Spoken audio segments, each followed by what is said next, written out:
Welcome to our first ever podcast. We're calling it Gibberish. My name is Corey. Next to me, my dear friend Jason. I suppose we ought to start off with who we are, a little bit about ourselves, Sure. Kind of set the table. Give me Jason Muma in a time capsule. 80's kid, plays guitar, family, father, has 2 sons, loves Notre Dame football, and just likes to goof off and make people smile. How long did you have the local late night show? That one we did for 3 seasons on WNIT public television in Elkhart, South Bend area. How many episodes? Oh, we did probably 50 some episodes. Most of Like those 1 hour? We started out doing half-hour shows, Mm-hmm. and then we moved to an hour live, which was fun since we didn't have any commercials or anything. The show was called The Night Shift, and it was a local late night show. We had like the local celebrities on, we had local politicians on, Yeah, and just I basically remember. did what Letterman and Leno and Carson did back in the day, but we did it on a local level. So we had a lot of fun doing that. You're a huge fan of that stuff. Yes. So that was a passion. Yes, a big influence in what I do now professionally was the late night shows when I was growing up in the 80s. Big influence. It's what I do now, television producer at LaCie Broadcasting. Real quick about me, I've been in radio broadcasting for almost 30 years. That's the job I took out of high school, and I moved to South Bend in 1991. And then I worked at a local church for a handful of years. And I, too, work at LaCie Broadcasting, a station called Pulse FM, and that's how Jason and I know each other. He works upstairs, I work downstairs, and sometimes, somewhere, we meet in the middle. So we decided to do this podcast because this is exactly the kind of chats that we have in our offices, but we thought we would just share them with the rest of our friends in the world, should you seem interested. I don't know if these are the be-all, end-all conversations, but I think they're great conversation starters, and you can argue and debate and discuss amongst yourselves, or even with us. We should probably come up with an email in case someone actually starts listening. Yes. And they want to give us some feedback. Right. What are their whatever topic? Yeah. Favorite of whatever topic we choose. So we thought for our first episode we would just go with something that we know about, we're passionate about. Top 5 songs from the 1980s. Now, of course, you can drill down and get real crazy about best-selling. You can drill down to R&B or top 40 or rock or whatever. But I just thought, let's throw this one up against the wall and see what happens. Top 5 songs of the 80s, but just a song that sums up the 80s as a decade. Yeah. I'll give you how about we go back and forth? I'll give you a song, you give me a song. I'll give you a song, you give me a song. And I get what you're saying. These can either be rock, pop, soundtrack songs, just what defined the 80s. And I think we were both plopped right down in the middle of the 80s, so we know what we're talking about. Absolutely. I'm 44, so I was right in the middle of 14, 15, 16, right in the middle of the 80s. So I was very influenced, very into music at that time. That's when I started listening to the radio for me and not for what the parents were listening to in the car. So the 80s, and plus it was my high school years, and it feels like there could be a discussion about the music you listen to in high school is going to be the stuff you listen to for the rest of your life. Oh, yeah. But I love the 80s. I would argue that that's one of the best decades of musical genre, period. I have a philosophy that it almost skips every 10 years. It's like the 60s were great. I'm not a big fan of the 70s. I'm with you. And then the 80s, and then 90s, not so much. Oh, I hate the 90s. Yeah, I kind of after that, I just started going back to the 80s and the 60s. After the 2000s, I couldn't tell you what happened during that decade. Our top 5 in no particular order, and then maybe at the end of this, we'll try to put our finger down on the best 80s song according to you and I. I'm going to throw out "Jump" by Van Halen. Both of us are huge Van Halen fans. This, of course, we didn't know this going into this album, which would be the last album of that amazing run with David Lee Roth. Yes. But there was something about the heavy keyboards. There was something about the catchy song, a little more keyboard than guitar, even though Eddie was known for guitar. Being a Cubs fan, I remember when WGN used "Jump" by Van Halen for Cubs baseball games. There's just something about that song. 3 minutes of just, it's nostalgic now, but when it came out, it just made me feel cool. No, and they're still using it in arenas around the country. But yes, that was I'm a huge Van Halen fan, influenced me to play guitar, so I know this album very well.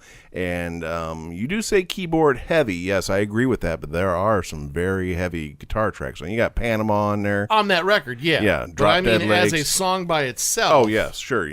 Jump, that's the one song I think almost everybody knows how to play on a keyboard. That's the first one you learn when you're like, oh, yeah, I want to. In fact, I actually have it on my list. This podcast also being recorded on Alex Van Halen's birthday today, so Yes. it's a trifecta. You and I have the same song on our list.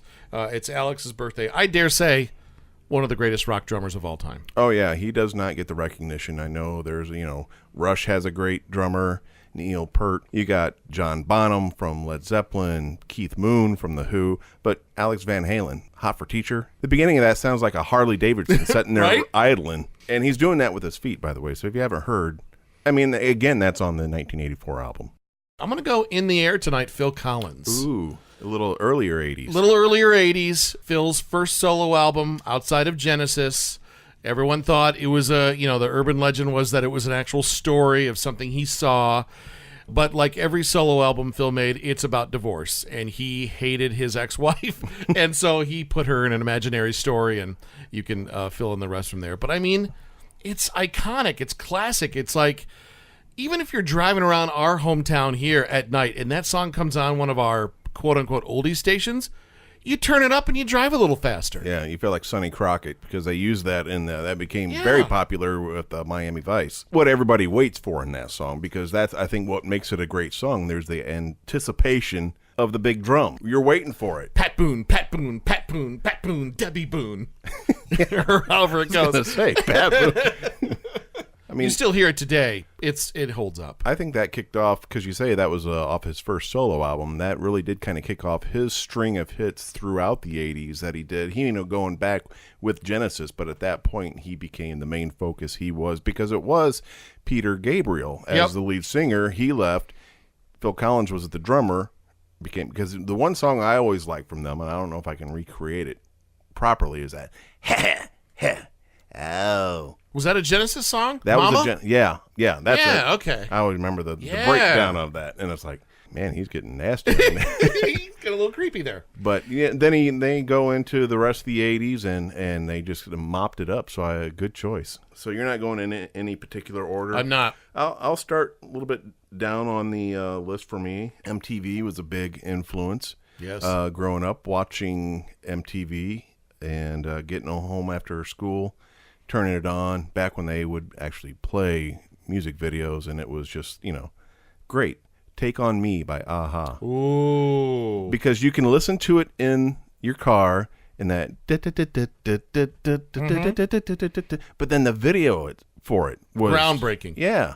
To me, you hear that again, that's another song you keep on. It is a stereotype of the 80s, I think, is that song. My son loves to, literally currently, when they hit the high note in that song, he likes to make the face of what that would look like. Oh, He just thinks that's the funniest thing, that's a guy actually hitting that note.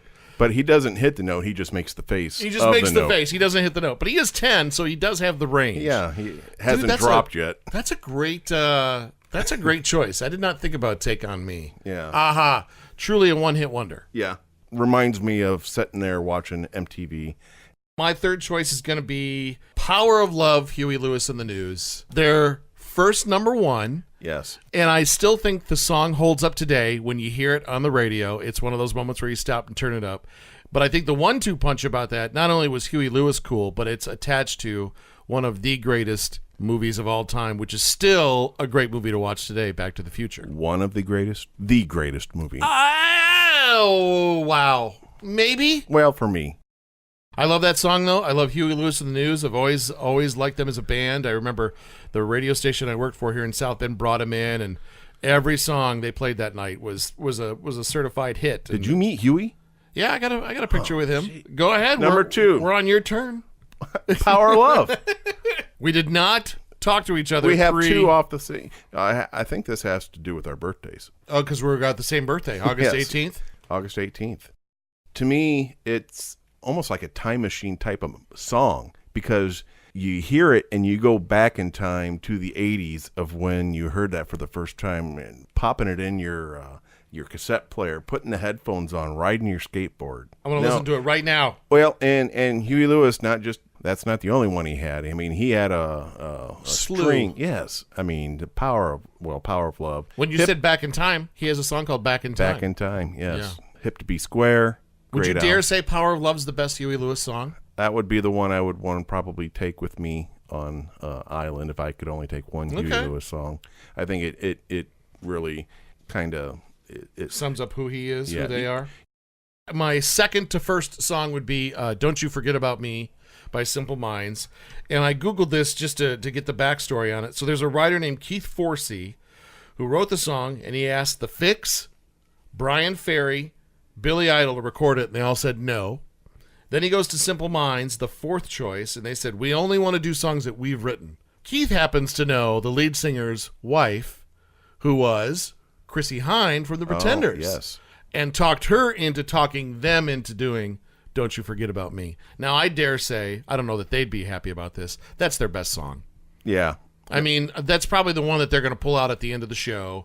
I love that one. That one is insanely nostalgic for me because of, once again, a movie it's tied to, Breakfast Club. We're going to do top 5 movies of the 80s. I think we're going to do that one. I hear that song and I think of literally my teenage years. I think of those 5 kids in the library and which one I was, and pretty much over the past 30 years, I've been all of them. Yeah. You know, in one way or another. That's another one of those songs. You hear that first snare drum and boom. And it's like, yeah, I'll stick with this for 3 minutes. And I love the drums on that song. If you just isolate the drums, I try and emulate it in the car when I'm driving it. But it's another song where it comes on the radio. I don't care what part it's at in the song. I'm totally into it, and the volume goes up. It's our Shawshank of songs. No matter what part of the movie, we're going to watch the rest of it. Well, you know, I had that one, so I'm going to make an audible because I don't want us to have the exact same list. I'm going to have to slide a Madonna song in there. Okay. Which one? I guess my favorite would be from Vision Quest. Crazy for You? Yes. Great song. Love that song. But of course, you know, if I'm picking, it would probably have to be the one that she really broke out on would be the Like a Virgin. I don't think we can exclude her from the list, but I would say Crazy for You. Kind of represents the entire female genre of the 80s. It has just the sound of the 80s. She was bigger than life. She's still a major force in music.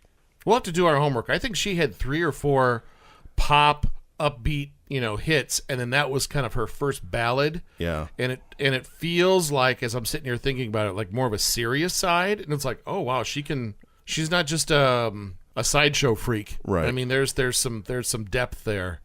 Yeah, that is a good choice, Mumal. And the thing about Madonna is the songs were good. Because you could see her in her music videos, but then when you heard her on the radio, I don't think I can say the same for Beyonce or somebody similar today. Mm-hmm. She looks great on video, but if I hear one of her songs in the car, it's like she doesn't quite have the songs. I don't know. That's the staying power. Yeah, but Madonna, you hear Borderline or, you know, Like a Virgin or Crazy for You or any of hers. The songs are there. You got to have the song first, and I think Madonna kind of had that, along with Pat Benatar. I'm going to put this one on the top of my list, and I'm actually going to name this for me best song of the 80s, and it was the 3rd single of the best-selling record of all time, The Girl Is Mine, then Billie Jean, but I'd have to go with Beat It. And here's why. I looked up the Grammys that it won. It won for Record of the Year, Best Song of the Year. Then it won for Best Rock Male Vocal. Michael Jackson winning that. So that probably made a few people go, what?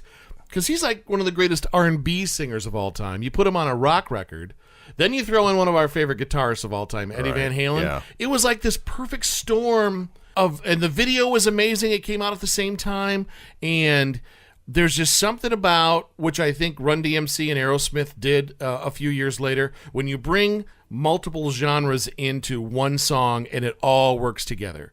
And I think that was the first time that kind of happened. Yeah. And he's kind of the groundbreaker on that one, and I love it. There was nothing bigger at the time than Michael Jackson. I mean, and it was everything. The jacket, the glove, the music video, The performances on like the award the shows. moonwalk, the Oh, my moonwalk when gosh. he did that on the Motown 30th, Yeah. I believe, and everybody would just went boom. Greatest selling album of all time. Yeah, Still. yeah, and for good reason. It's But like that's my hands down. it's like a best of Yeah, it is. album in one album. I still love listening to that one from Thriller, time to time. Yeah. Thriller itself, the anticipation of that entire music. I like started when I was a kid. I saw that video, so I started I started doing zombie makeup with my mom's makeup. Really? Yeah, just wow. because I saw the making of it, and I was always really inspired. That much of an influence on you? Yeah. Oh, yeah. Wow. So I was big MJ. In fact, Billie Jean comes in at my number. Oh, you're gonna go one. Billie Jean? Yeah, I had to go Billie Jean just because I think that's when I was like, whoa, what is this? Who is this? What is this guy? And that was the song he did the moonwalk to.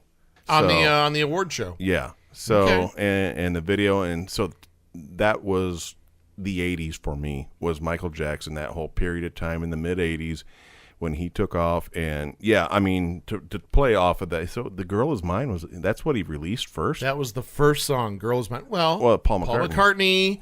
So I put that one as my number one 80s song of all time. Beat It. Which one on your list were you going to do? I would go Billie Billie Jean? Well, there you go. There's our top 5 songs of the 80s. This is our first podcast of Gibberish. You've been listening to Gibberish. My name's Corey. To my right, his name's Jason Mumma. Join us for our next episode. Should I just lay it out right now? Top 5 movies of the 80s? Easy. Should we just do it? Let's do it. Next episode, top 5 movies of the 80s. And if we get all our homework done right, we'll get an email so you can join in the conversation as well. Thanks for listening to Gibberish.